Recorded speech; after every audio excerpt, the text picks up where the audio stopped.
জাতির পিতা বঙ্গবন্ধু, 4 জাতীয় নেতা,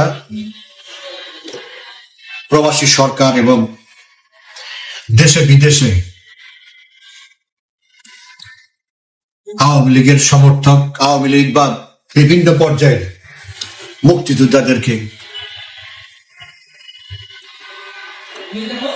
ডিগ্রেড করে, অবনমিত করে মুক্তিযোদ্ধা থেকে সহযোগী মুক্তিযোদ্ধায় ঘোষণা করেছে, প্রজ্ঞাপন জারি করে।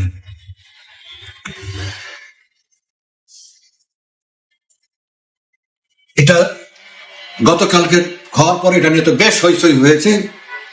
এমন কেউ এটাকে সমর্থন করেনি, এটাই অবৈধ সরকার বুঝতে পেরেছে, সেই জন্য আজকে এটার উপরে ব্যাখ্যা দিয়েছে যে না, পত্রিকা যেটা ছাপিয়েছে বা বলেছে মিডিয়া, এটা সঠিক না। তারা এখন বলছে,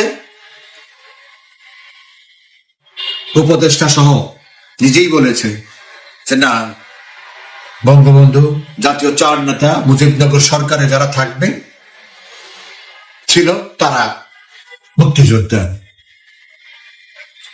প্রথম কথা হলো যে বিদেশে যারা মুক্তিযুদ্ধে অংশগ্রহণ করেছে, জনমত সৃষ্টি করেছে, বিদেশের কূটনৈতিক তৎপরতা করেছে, তারা কেন মুক্তিযোদ্ধা হবে না? যারা মুজিবনগর সরকারে চাকরি করেছে তারা কেন মুক্তিযোদ্ধা হবে না? যারা মুক্তিযোদ্ধাদেরকে রান্না বান্না করে খাইয়েছে তারা কেন মুক্তিযোদ্ধা হবে না? তাহলে মুক্তিযোদ্ধারা খেত কি, কিভাবে কাজ করত? শিল্পীরা কেন সহযোগী মুক্তিযোদ্ধা হবে? শিল্পীরা যদি গান বাজনা না করে বিমর্ষ মানসিক চাপে পড়া মুক্তিযোদ্ধারা যে উজ্জীবিত হয়েছে, তারা গান বাজনা শুনতো, তারা রেডিওতে শুনতো, তারা নিজেরাই গিয়ে গাইতো, অনুষ্ঠান করে উজ্জীবিত থাকতো, মনের জোর না থাকলে সে যুদ্ধ করবে কিভাবে? তারা কেন মুক্তিযোদ্ধা না? আমার কথা হচ্ছে, এরা কচু গাছ কাটতে কাটতে ডাকাত হয়ে গেছে। এরা বঙ্গবন্ধুর ভাস্কর্য ভেঙে হাতে করে নিয়েছে। 32 নম্বরে বঙ্গবন্ধুর বাড়ি জ্বালিয়ে দিয়ে, বুলডোজার দিয়ে মাটির সাথে মিশিয়ে দিয়ে এরা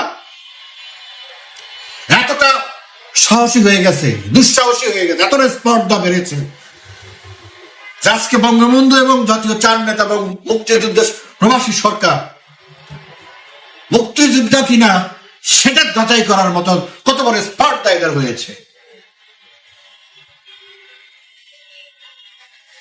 এই অধিকার, এখতিয়ার এদেরকে কে দিয়েছে?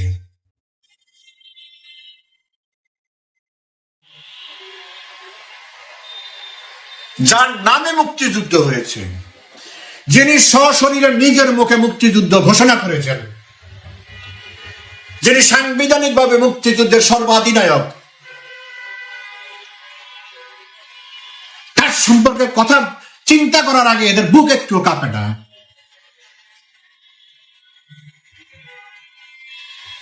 এরা কত বড় অমানুষ হয়েছে, এখন কোন পর্যায়ে হচ্ছে যে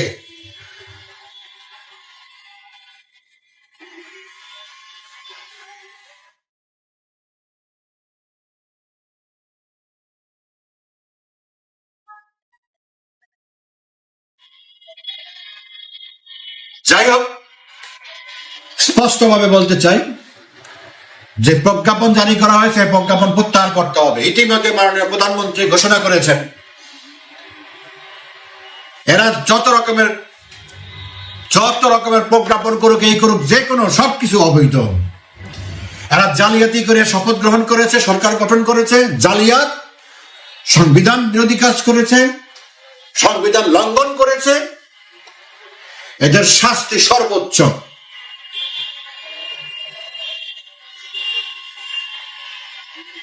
এদের সমস্ত কার্যকলাপ, সমস্ত নির্দেশ অবৈধ। প্রত্যেকটা অবৈধ কাজের জন্য এদেরকে বিচারের কাঠগড়ায় দাঁড়াতে হবে এবং অবিলম্বে এই অবৈধ প্রজ্ঞাপন বাতিল করতে হবে। জাতিসংঘ বললে তো আমাদের দেশে অনেকে মানে একদম বসা থেকে দাঁড়িয়ে যায়, আরে বাপরে বাপ জাতিসংঘ। কিন্তু জাতিসংঘ যে বাস্তবিক অর্থে ছোট জগন্নাথ, এটা তো আমাদের দেশে সাধারণ মানুষ জানে না, বোঝে না। এটা একটা ভ্যালুলেস অর্গানাইজেশন, এটা একটা দালাল অর্গানাইজেশন, আমেরিকা এবং পশ্চিমাদের দালাল। দেখেন আওয়ামী লীগ যখন ক্ষমতায় ছিল 15 বছর, 15.5 বছর, একটু টুংটাং হলেই একটা বিবৃতি ওখান থেকে চলে আসতো, একটা মন্তব্য ওখান থেকে চলে আসতো। গত 10 মাসে এই দেশে যা হয়েছে, ইউনূস যা করেছে গত 10 মাসে, সবকিছু জাতিসংঘের চার্টারের পরিপন্থী,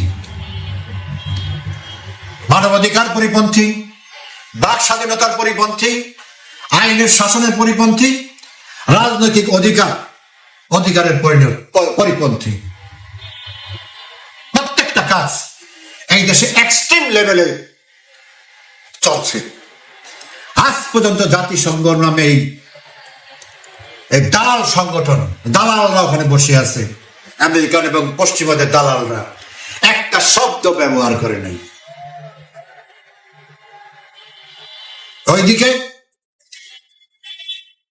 ইউনূসের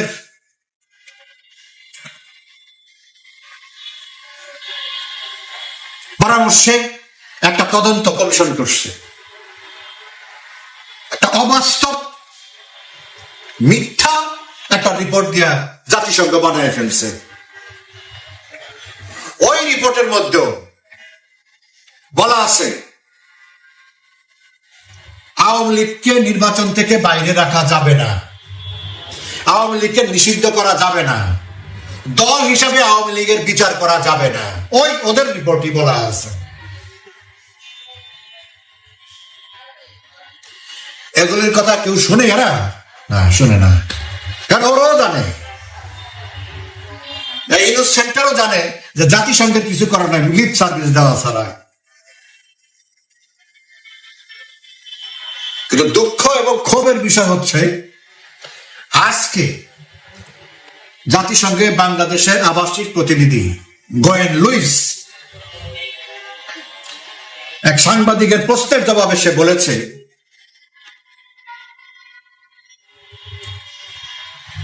আওয়ামী লীগ আগামী নির্বাচনে অংশগ্রহণ না করলেও সেই নির্বাচন অংশগ্রহণমূলক হতে পারে। কত বড় স্টুপিড হলে এরকম একটা পক্ষপাতিত্ব, নোংরা কথা একটা নিরপেক্ষ প্রতিষ্ঠানের বৈধ প্রতিনিধি হয়ে বলতে পারে। অথচ আওয়ামী লীগ আমলে যে 2টা নির্বাচন হয়েছে 14 সালে এবং 24 সালে, তারা সেগুলি নিয়ে কথা বলেছে, অংশগ্রহণমূলক হয় নাই। যেহেতু বিএনপি সহ বেশ কিছু বিরোধী দল যায় নাই, সেই জন্য সেটা অংশগ্রহণমূলক হয় নাই। আর এখন দেশের সর্ববৃহৎ রাজনৈতিক দল 50%-এর উপরে যেই দলের সমর্থন, এবং সেটা এখন যে কোনো জরিপে 60%-এর উপরে,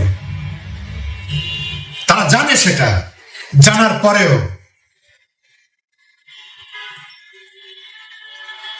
এখন বলে আওয়ামী লীগ না আসলো নির্বাচন অংশগ্রহণমূলক সমস্যা হবে, অংশগ্রহণমূলক হবে।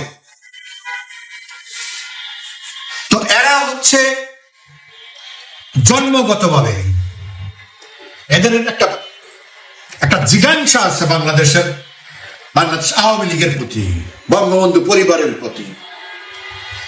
এই পশ্চিমারা আমেরিকানরা তো আর বাংলাদেশ চায় নাই। বঙ্গবন্ধু এদের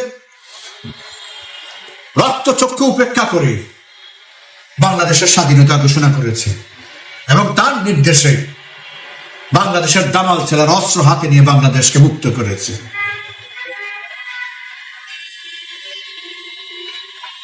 ওখান থেকেই ওদের ক্ষোভ শুরু, যে তারা চায় নাই, তারপরেও এই আওয়ামী লীগ এই দেশ স্বাধীন করছে। অথবা আওয়ামী লীগের পিছনে তারা আজীবন লেগে থাকবে।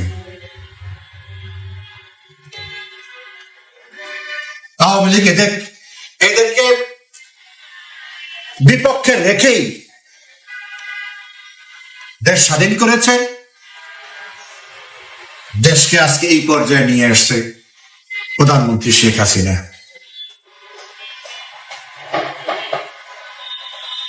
একটা পর্যায়ে এসে এরা প্রধানমন্ত্রীর খুব প্রশংসা করত, আর তলে তলে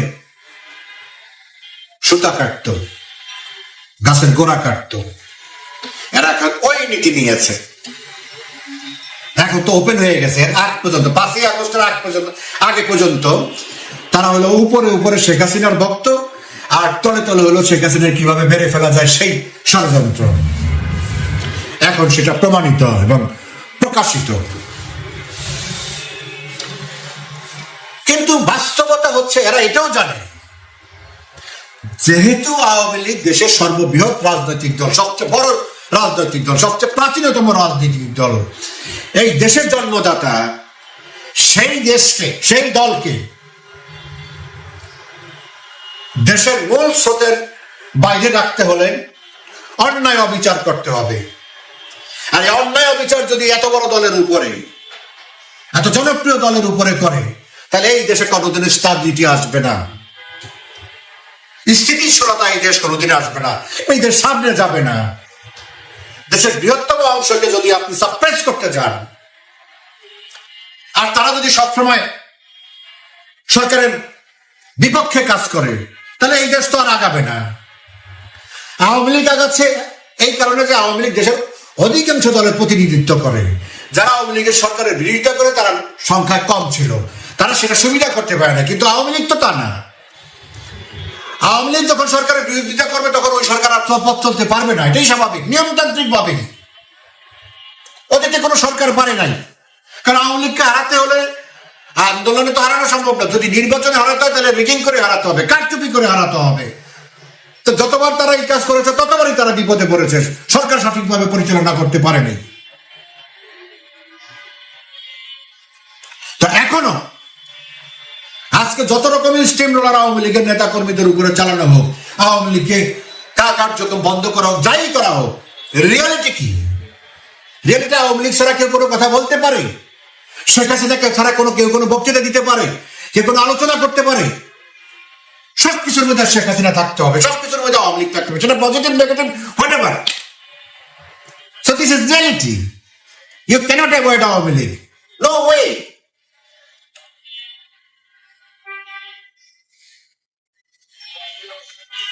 সো দেশের স্টেবিলিটি থাকতে হলে, এটা দেশ চালায় যারা, প্রশাসন, দেশের আমলা, তারা জানে যে আওয়ামী লীগ ছাড়া দেশে স্টেবিলিটি আসবে না। সেটা ক্ষমতায় থাকুক আর বিরোধী দলে থাকুক, আওয়ামী লীগকে প্যাসিফাই করে, আওয়ামী লীগকে সাথে নিয়ে, সেটা অপোজিশনে থাকলে আওয়ামী লীগ সারা জীবন তো সরকারি দলে থাকবে, এটা তো আওয়ামী লীগ আশা করে না। আওয়ামী লীগ সেই দল না তো। আওয়ামী লীগ তো বিএনপি না, জাতীয় পার্টি না, যে না ক্ষমতায় থেকে এই দল সৃষ্টি হয়েছে, কিংস পার্টি। ক্ষমতা না থাকলে এই দেশের এই দলের কোনো মাহাত্ম্য থাকে না, এই দলের পালস থাকে না। আওয়ামী লীগ সৃষ্টি হয়েছে সংগ্রামের মধ্য দিয়ে, সংগ্রাম করার জন্য। সেখানে তা অপোজিশনে তো আওয়ামী লীগ কখনো মানে আনকমফোর্টেবল না, ডিসকমফোর্টেবল না। কিন্তু আপনি যখন চাপায় দিতে চাবেন, আপনি যখন দমাতে চাবেন, তখন তো আওয়ামী লীগ সেটা মেনে নেবে না। মেনে নেবে না যে ঘুরে দাঁড়ায়, তখনই আপনি টিকেন না। এরশাদ সাহেব ক্ষমতা দখল করার পরে 8 বছর চালাইলো, ততদিন পর্যন্ত 89 সাল পর্যন্ত তারা রিয়েলাইজ করেছে, তো ক্ষমতা তো আর্মির কাছে, তো আর্মি রিয়েলাইজ করেছে যে আওয়ামী লীগকে অপোজিশনে রেখে বা আওয়ামী লীগের সাথে কোনোটা অ্যাটাচমেন্টে না গিয়ে, সমঝোতায় না গেলে বাংলাদেশ চালানো যাবে না, বাংলাদেশ সামনে আগানো যাবে না। এই জন্যই তারা বলেছে যে একটা এঙ্গেজমেন্ট তাদের দরকার, হ্যাপি ম্যারেজ দরকার between Awami League and army. ওই সেদিনের সেই রিয়ালিটি আজও সমান তালে সমানভাবে বহাল। আওয়ামী লীগের সাথে এঙ্গেজমেন্টে যেতেই হবে। দেশকে সামনের দিকে যাক, আর দেশের স্থিতিশীলতা যাই বলো, এটাকে যদি আফোল্ড করতে হয় বা এটাকে যদি তৈরি করতে হয়, আওয়ামী লীগের সাথে সমঝোতার কোনো বিকল্প নাই। আর আওয়ামী লীগ যদি তার অধিকার প্রতিষ্ঠার জন্য সংগ্রাম শুরু করে, এখনো কিন্তু সংগ্রাম শুরু করেনি, যদি সংগ্রাম শুরু করে সেই সংগ্রাম কিন্তু থামবে না যতক্ষণ পর্যন্ত লক্ষ্য অর্জিত না হয়। Come what may, it can be a scenario like 1971। Awami League যা করবে এই দেশ বাঁচানোর জন্য, আজকে তো দেশ নাই, বাংলাদেশ তো আর নাই। আমরা 71 সালে মুক্তিযুদ্ধের মধ্য দিয়ে যে বাংলাদেশ সৃষ্টি করেছি সেই বাংলাদেশ তো আজকে নেই। কিন্তু আওয়ামী লীগ থাকা অবস্থায় আমরা তো একটা দেশ, আমাদের অর্জিত দেশ আমরা ধ্বংস হতে দিতে পারি না। যতক্ষণ পর্যন্ত বঙ্গবন্ধুর রক্ত পৃথিবীতে বেঁচে থাকবে ততক্ষণ পর্যন্ত তারা হজম করতে পারবে না, আওয়ামী লীগের কোন নেতা কর্মী সমর্থক হজম করতে পারবে না। সেটার ফয়সালা হতেই হবে, বা এনি মিনস সেটাই হবে। এখন যারা ক্ষমতায় বসে আছে, যারা ক্ষমতার মূল ভিত্তি, মূল শক্তি, বিষয়টা তাদের কাছে। তারা কোন রাস্তায় যাবে, আওয়ামী লীগের সাথে এঙ্গেজমেন্টে যাবে নাকি আওয়ামী লীগের সাথে কনফ্রন্টেশনে যাবে? It is up to them. Awami League ready for both of way anyways. So এটাই কথা, আজকের সর্বশেষ কথা। Awami League, without Awami League there is no Bangladesh. It may be another things but not Bangladesh. এটাই রিয়ালিটি। ভালো থাকবেন সবাই।